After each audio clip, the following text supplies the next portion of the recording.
Fans, welcome to the Working Fans Podcast. It's the man they call Dave. It's producer Joe, and we're here to talk some wrestling. What's going on, Joe? Oh, not much. I haven't caused any trouble today, but what I have caused is a little bit of a hunger for Game Up Hard Hydration. They are our sponsor. They have been great to us, and if you haven't tried Game Up, it's like your favorite sports drink and your favorite seltzer kind of get together. It's it's great. It's full flavor, 110 calories, comes in an 8 pack, four great flavors. Dave, why don't you tell them what flavors come in the pack?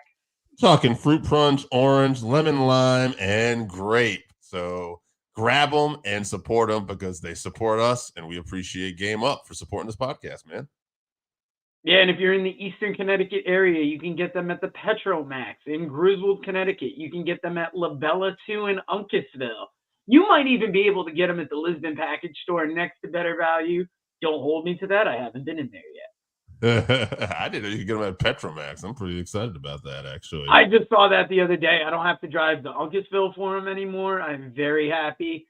What I am also, I don't know if I'm happy or sad about this, is the unfolding storyline between Sami Zayn and Chad Gable. I know I jumped the gun on the graphics, Dave, but this was so big because we saw Sami win the gauntlet match last week. And a lot of people, I think, wanted Gable in that spot. And at first, I think last week you asked if Gable was turning heel, and I didn't see it as much. I kind of thought, like, okay, Dave's kind of reading into this. But this week, we saw it looks like they're subtly getting into it more. What did you think of how that unfolded on Monday? I liked it. I like Gable in the suit. I like the Gable.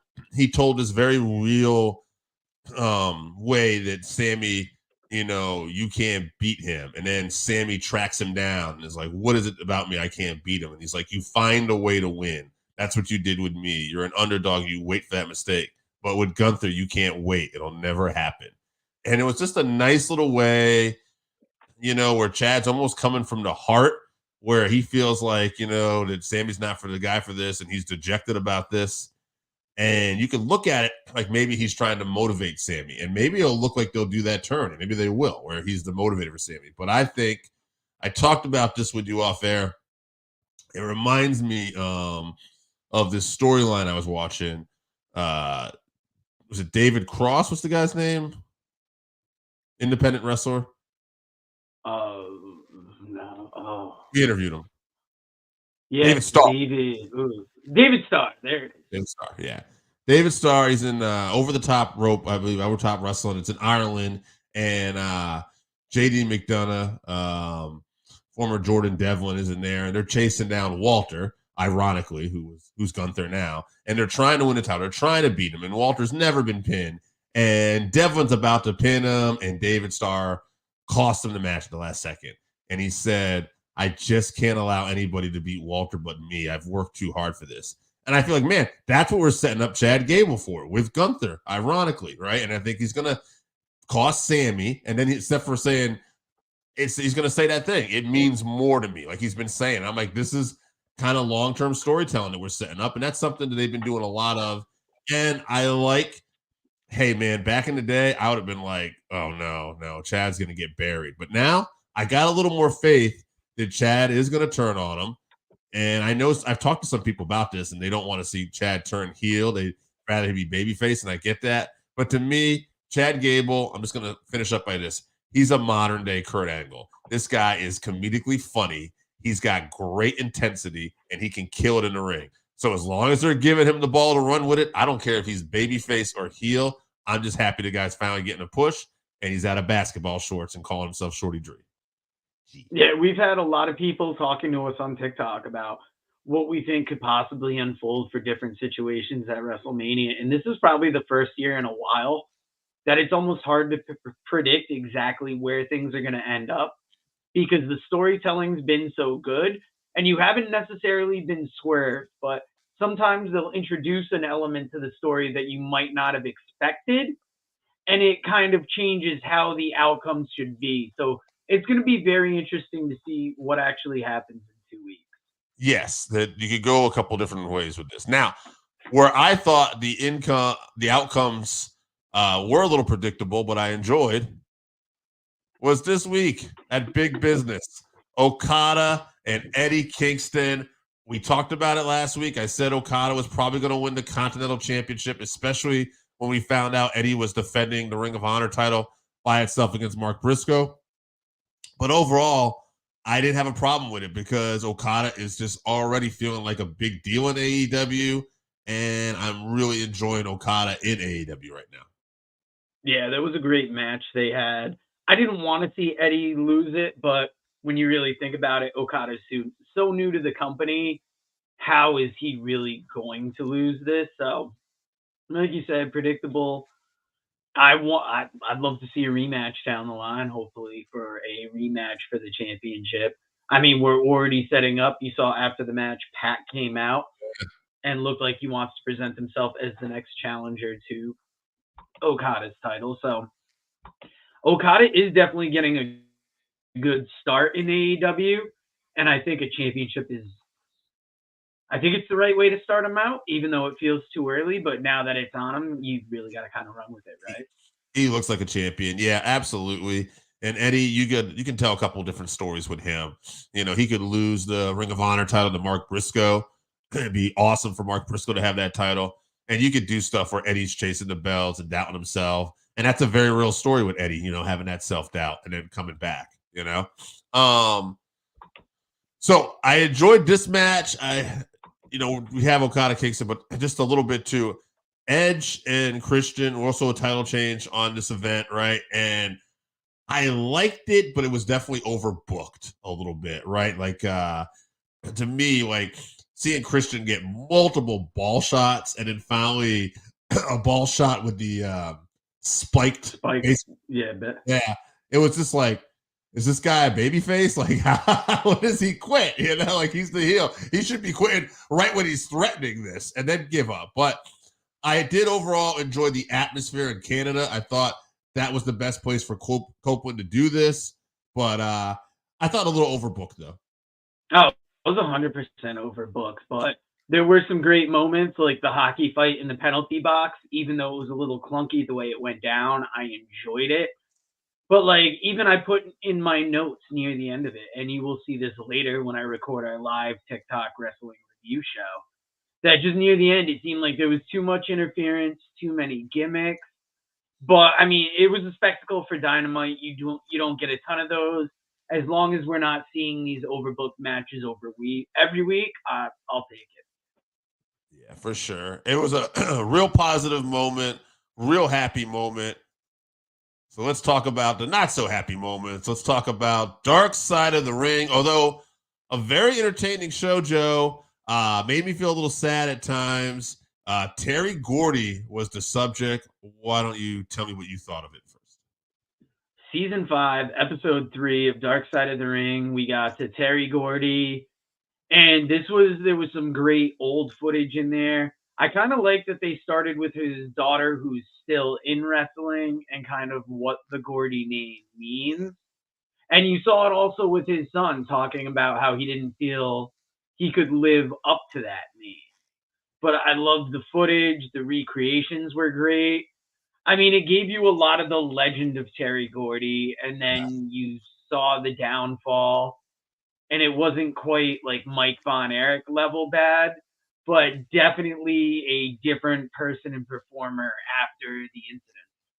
So the Freebirds for me, this is kind of funny. I don't know if I've ever told you this. The first time I ever saw the Fabulous Freebirds growing up was actually in the WWF. That short run, I saw them on one Saturday morning. You know, they're coming out with their robes and everything, and I'm like, who are these guys? These guys are cool. You know what I mean? Automatically. And then they disappeared. And then, you know, you walk by like wrestling magazines and you're seeing things about this Texas world class and the Von Erichs just before they got on ESPN, you know, and I'm like, oh, those are those guys that were in WWF, you know, and then I'd watch them there. And then, you know, they made their trips to AWA. I saw them there and eventually NWA/WCW. And, man, I've always enjoyed the Freebirds. Michael Hayes in particular was the guy who really stood out to me because he could talk and everything. But Terry Gordy was just that big powerhouse that I think I took for granted a little bit when I was younger, and then really started to respect him and appreciate him, especially when I saw him and Steve Williams come over and they had that feud with the Steiner brothers and they were just beating people up. And it was like, man, like how good is Gordy and Williams, right? And I had seen Gordy even earlier in the heyday. He had that UWF run, I didn't say, where he was feuding with guys like Jim Duggan and Steve Williams himself then. And I think he was just someone I always kind of took for granted. I knew he was one of the best, but like watching his old footage, it was really clear to me just how good he was. But then also the fall, like looking back, because again, Gordy was kind of off my radar. He'd kind of disappear. So I watched back and I look at some of his old matches, and it's like, it was really sad, and it was really sad. And they played it right when they said, you could even see, I think it was his daughter, Miranda, said you could see how full of life he was. But then after the overdose, he had almost like a deer in headlights look, and you could see it in that shoot interview where he can't really answer anything. I've never seen that before, and I'm just like, man, that is devastating. And also very interesting too for me. I don't know, you'll pick it up too. That Mick Foley actually had probably one of his best post OD matches after the incident, where Mick Foley pulled off this good match from him, which that was from Stranglemania. I don't, they pulled those death matches. Oh, yeah, at the Kawasaki Stadium. Right. So the ICP had done a Stranglemania. They did that basically a bootleg copy of the event, and they dubbed commentary over it. And I've always watched that match and enjoyed that match. And I just like hearing Mick's, to Gordy's credit, I told him, his punches used to be phenomenal. He says, don't hold back. And he's like, he did it. And also to hear Mick talk about how Gordy wasn't getting anybody in his line for an autograph session. And Mick Foley himself wanted to yell, like, that's the legend. Like, you should be over there. And you can see how important that was to Mick Foley. And I just thought, man, like, what a bummer, to hear the kids talk about him. Just a real bummer, but also a real appreciation I felt for Terry Gordy after watching this episode. Yeah, after watching this episode, we're going to have a rainy day here in town tonight or tomorrow. So I've got a Miracle of Violence collection on DVD that I think I'm going to pop in and watch some Japanese matches. Yeah, that sounds like a good time. I actually been kind of craving after that to watch a little Gordy and Williams. Hey, Gordy and Williams, right? Two of the best big men of all time. And that gets us into our top subject today. We started this on a YouTube short this week, and we found such a great response to it that we thought we'd make it a segment here on the live show. And that was basically who had the more legendary career, The Undertaker or Andre the Giant. And Joe, we got a ton of feedback on this, and it was really back and forth. Yeah, there were a lot of comments. Let me see if I can pull up a few comments from this. We're not going to go through them all because Dave, I got to say, the people really responded this week. And it's the reason why we decided to put this on the show. Let me scroll down here. Yeah. It was a topic that That's how many comments we got that it's taking this long to scroll. But the people have been loving this, and it's kind of tough to compare, right? You've got these guys were both legends in the WWF. Right. They're both famous, but they both have a different kind of appeal. Sure. And I think some people were almost like, you can't compare like two guys like Which that. I get. But I'm going to ask you anyway. So you can respond to her. I just think that it's very ironic. And if you look at Undertaker's run in WWE/WWF, it really came like right as the Giant had left for the most part. They might have been in the company together briefly, but Andre wasn't really wrestling. And they were there briefly because I guess Andre had an idea for Undertaker. Undertaker said at one point, and he said, we'll make money. And said, Undertaker, he said, he never told me. And he says, that would have been a dream to me because he has Andre on his Mount Rushmore when he talked about like his top 4 wrestlers of all time. Yeah, a lot of people were saying The Undertaker. I made the argument for Andre, saying Andre is the better big man because he is that last connection to the freak show, the spectacle that you would have seen at a carnival where wrestling originated. Or Andre got to travel all over the world and like for multiple companies to be that imposing force. And he was so larger than life that when you think of wrestling as a cartoon, as a show, like as a movie, like if you look at it as superheroes, he's this ultimate oversized villain Um, and I'll just throw, eventually fan favorite. I'll just throw this out there too, and this is kind of paying respect to the Undertaker, but also like again making the comparison to him and Andre. Undertaker, if you look at the old Pro Wrestling Illustrated magazines in the '90s, they would give you like arena reports and stuff. He was the guy when they didn't have a world champion on the show, he would headline the show a lot of times because his gimmick and what he was doing was so over. He didn't need that world title. He got it a few times, but he didn't need it, so he could just headline the show. That was Andre. Andre was the original of that. He was that special attraction. He was the guy that would come to your territory, win the big battle royal, team up with Dusty Rhodes, right? Or they would do something else with him, and he would take out one of your big bad guys, right? So they both had a lot in common.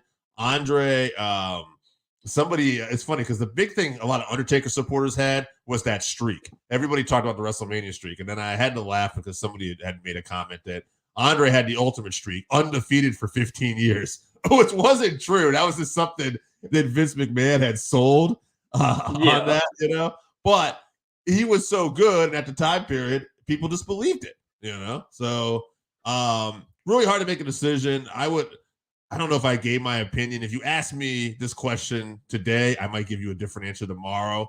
But in this moment, I guess I just lean towards Andre because he was at a time where they really needed to be an attraction and you really needed to be something special to make money to survive. Yeah, and he's going to make money not only based on people just wanting to see the freak that is this giant Andre, but I mean, the battle royals he participated in, the champions he made when they were able to slam him. No matter if Hogan wasn't the first person to slam Andre, slamming Andre is one of those big iconic things. It made you. Now, not to take away from the Undertaker's career because he's had just as many important matches. I'm sure he's wrestled around the world, but just to me, if you're looking in the sphere that is pro wrestling, it's hard not to pick Andre. Mm-hmm. Yeah. You know, some people might not agree with it because if you think for a lot of younger viewers, they didn't get to see Andre. They've seen videos of him, but it's not like remembering what that time frame was. Sure. And to Undertaker's credit, I'll just say this. He got over a gimmick that a lot of people wouldn't have been able to get over. But again, how did he get over? Like if you ever listen to Undertaker and Mark Calloway talk about this, he said when he showed up to places, he would show up in black or the dead man costume, or, you know, he would always, or he wouldn't, if he knew there were fans, he wouldn't necessarily talk. He really never broke character. Well, where did he get a lot of that from? From people like Andre the Giant, the people before who set that table. So again, that's why I would go with Andre. If you were to ask the Undertaker, he would go with Andre.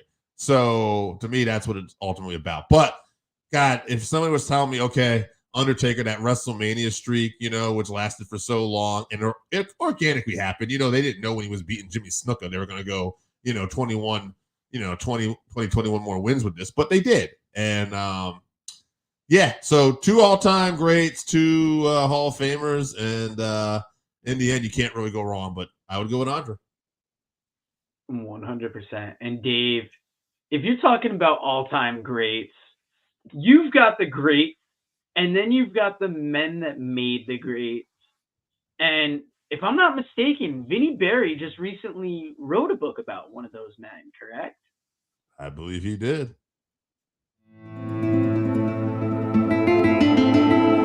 Hey, all you got young wrestling fans out there, listen, old Black Bart has got a book. It's called Wrestle right there. It's got some dadgum good stories in there about some dadgum good wrestlers. Read stories of Dusty Rhodes, the Von Erich, Scott Casey, Sergeant Slaughter, Roddy Piper, Mr. Fuji, Ron Bass, Bruiser Brody, Mike Davis, the Grappler, and many others. And I guarantee you one thing, that it'll be the best dadgum read you've had in a long, long time. Get your book today at Russellville.com or on Amazon. Russellville, it's where wrestling lives.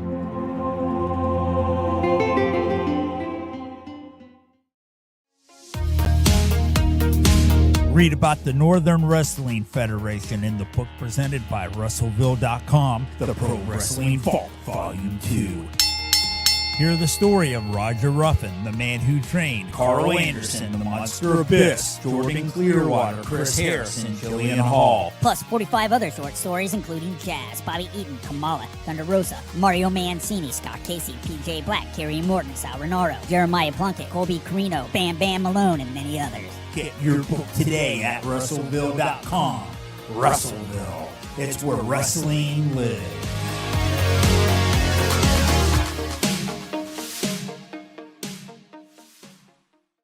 If you haven't tried Game Up, then you are missing out. Imagine your favorite seltzer and your favorite sports drink had a baby, but it's way better than that.